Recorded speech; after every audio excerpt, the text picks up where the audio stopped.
have credibility in the world unless we deal with the bleeding sore that is Iraq.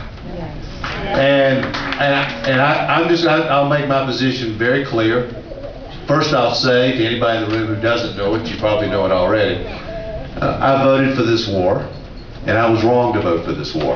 I should never have voted for it. I take responsibility for that.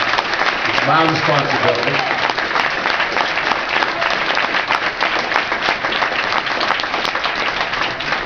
But escalating this war would be such a tragic mistake. Yes. And we have got, listen, this is not that complicated.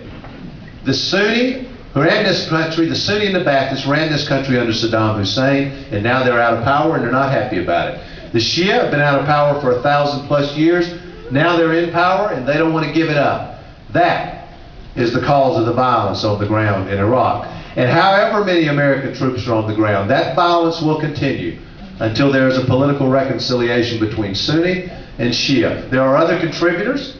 The militias contribute, the foreign fighters contribute, but that is the undercurrent for violence. It will not change unless and until they decide to reconcile. And putting more American men and women, to quote Senator Hagel, into this meat grinder is an enormous mistake. Listen.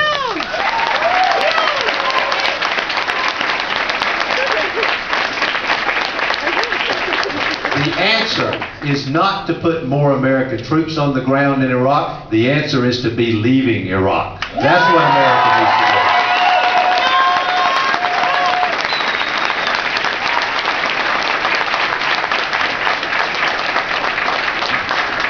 And I have to add, I don't want to get too wonky up here today, but I have to add, at the same time, we ought to be engaging the other countries in that part of the world. The Iranians, the Syrians. Again, America has got to develop the capacity to see things through the eyes of the rest of the world. Think about it. If you're Iranian, America is occupying the country right next door. And now they've said they're leaving. The last thing you want is total chaos, because it could mean 1 million+ refugees coming across your western border.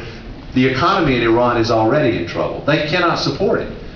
On top of that, they are a Shia country in a Sunni-dominated Muslim world. 85 to 90% of the Muslim world is Sunni, not Shia. Here's why that matters. Because if this conflict spills outside the borders of Iraq and becomes a broader Middle East conflict between Sunni and Shia, they're in a bad place. And they know it. They understand it. They have an incentive to help stabilize this country. So does Syria.